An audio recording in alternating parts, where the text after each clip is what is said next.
वांगी बटाट्याची भाजी म्हणजे आपल्या मराठीयन माणसाचं प्रेम। आपल्या महाराष्ट्रीयन घरामध्ये ही वांगी बटाट्याची भाजी आठवड्यातून एकदा तरी बनतेच। आज आपण आचारी पद्धतीची वांग्याची बटाटा भाजी बनवतोय। तर या भाजीसाठी आपल्याला जास्तीचं काही वाटण करत बसण्याची गरज नाही। अगदी साध्या सिंपल पद्धतीमध्ये पण चवीला अगदी जबरदस्त ही भाजी बनते। तर चला मग वेळ न घालवता आपण रेसिपीला सुरुवात करूया। आज आपण बनवत आहोत अश्विनीज मराठी रेसिपीमध्ये वांगे आणि बटाट्याची ग्रेव्ही भाजी। तर वांगे आणि बटाट्याची रस्सा भाजी सुद्धा बनवली जाते, पण रस्सा भाजीपेक्षा ही ग्रेव्ही भाजी खायला खूप छान लागते। तर इथे आपल्याला काटेरी वांगी एक 5 ते 6 व्यवस्थित मोठ्या पीसेसमध्ये कट करून घ्यायचे आहेत आणि इथं 2 बटाटे वापरलेले आहेत। तर बटाट्याची तुम्ही साल न करता काढता वापरले तरी चालेल।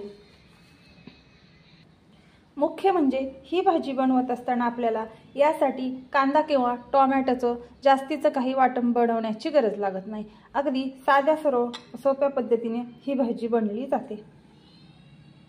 तर इथे बघा, यासाठी आपल्याला अगदी साधं सोपं सिंपल वाटण बनवून घ्यायचं आहे। त्यासाठी टाकलेले आहेत एक 5-6 अद्रकचे तुकडे, त्यामध्येच टाकतोय एक 10-12 लसणीच्या पाकळ्या, त्यामध्येच टाकायची आहे थोडीशी कोथिंबीर, यामध्येच आपण टाकून घेतोय थोडासा खोबऱ्याचा खीस।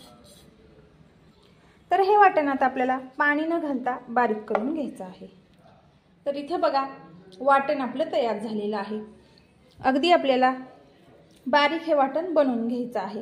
यामध्ये पाण्याचा अजिबात वापर करायचा नाही। इथे बघा, भाजीला फोडणी देण्यासाठी इथे मी एक कढई घेतलेली आहे। आता त्यामध्ये आपण टाकून घेतो एक 2 ते 3 चमचे तेल। रेग्युलर भाज्यापेक्षा थोडंसं जास्तीचं तेल याला वापरायचं। ही आजची भाजी आपण आचारी स्टाईल लग्नाच्या पंक्तीतली जी असते वांग्याची आणि बटाट्याची भाजी ती बनवत आहोत। तेल आपलं कडकडीत गरम झालेलं आहे, त्यामध्ये टाकून घेतोय 1 चमचा मोहरी। तर मोहरी सुद्धा व्यवस्थित आपल्याला तडतडली पाहिजे आणि नंतरच त्यामध्ये टाकून घेतोय 1 चमचा जिरं। आता त्यामध्येच आपल्याला टाकायचे आहेत एक 10-12 कढीपत्त्याची पानं। तर कढीपत्ता पानं अख्खी न यामध्ये टाकता थोडासा क्रश करून घ्यायचा, म्हणजे भाजीला आणखी छान आपला वास येतो। यामध्ये टाकलेली आहे कढीपत्त्याची। आता यामध्ये टाकून घ्यायचं आहे वाटण तयार केलेलं। तर गॅसची फ्लेम ही कमी करायची आहे आणि अगदी मंद आचेवर हे वाटण आपल्याला व्यवस्थित भाजून घ्यायचं आहे। ही भाजी खूप साधी सिंपल आहे, पण चवीला अगदी जबरदस्त आहे। यामध्ये आपल्याला कांदा किंवा टोमॅटोचं किंवा दुसरी इतर ग्रेव्ही सुद्धा बनवण्याची गरज नाही। आता व्यवस्थित एक 5 मिनिट हे वाटण आपण परतून घेतोय। गॅसची फ्लेम ही कमी ठेवायची।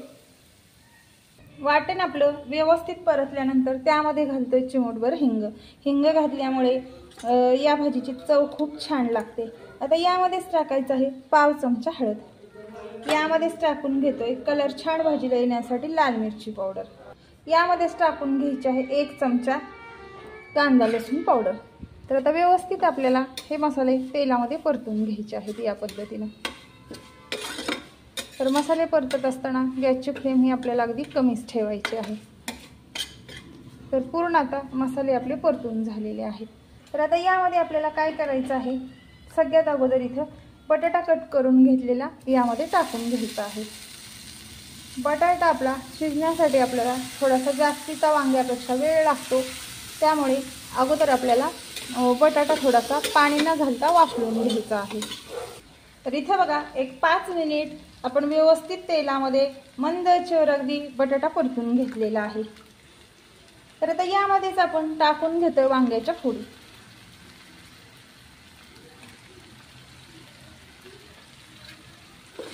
वांग्या बटाट्याची भाजी ही प्रत्येकाच्या घरी सगळ्यांच्याच आवडीची असते।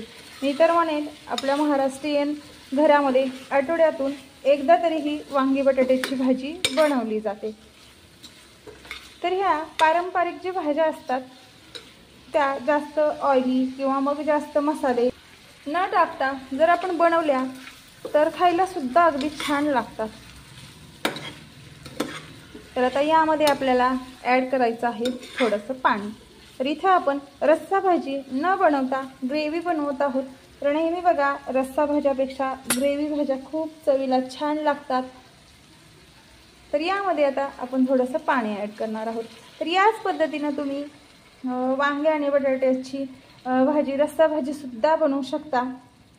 परत एक 5 मिनिट आपण याला एक झाकणी ठेवून छान अशी वाफ घेणार आहोत आणि 5 मिनिटांनी आपण पाहणार आहोत आपली झालेली आहे का भाजी। एक हलकीशी याला वाफ घेतल्यानंतर चवीनुसार यामध्ये ॲड करतो मीठ।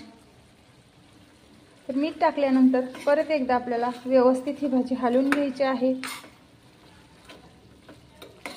तर इथे बघा मी पूर्ण व्यवस्थित ही भाजी हलवून घेतलेली आहे, तुम्ही पाहू शकताय। तर परत एकदा आपण याला हलकीशी वाफ घेणार आहोत। तर इथे बघा एक 5 मिनिटांनी आपण पाहतोय तर छान अशी आपली वांग्याची बटाट्याची अचारी स्टाईल भाजी तयार झालेली आहे। आता त्यावरती आपल्याला सगळ्याच्या शेवटी टाकून घ्यायची आहे कोथिंबीर आणि गॅस बंद करतोय आपण। गॅस बंद केल्यानंतर आता ही भाजी आपण एका डिशमध्ये काढून घेतोय। तर इथे बघा तयार झालेली आपली अचारी स्टाईलची भाजी वांग्याची आणि बटाट्याची आपण एका डिशमध्ये काढून घेतलेली आहे। तर इथे बघा तयार झालेली आहे आपली वांग्या बटाट्याची भाजी। तर नक्की या पद्धतीने करून बघा, खूप छान आहे। आणि यासाठी जास्त काही आपल्याला कांदा किंवा मग टोमॅटोचं अजिबात वाटण बनवून घ्यावं लागत नाही। एकाच वाटणामध्ये अप्रतिम चवीची ही भाजी बनते। तर कशी वाटली तुम्हाला ही रेसिपी ते मला नक्की कमेंट करून सांगा। आणि या पद्धतीने तुम्ही भाजी बनवल्यानंतर तुमची भाजी कशी बनलेली आहे ते सुद्धा मला कमेंट करून सांगा। तर चला मग मैत्रिणींनो, भेटू आपण अशाच पुढील छान छान रेसिपी घेऊन। तोपर्यंत बाय बाय।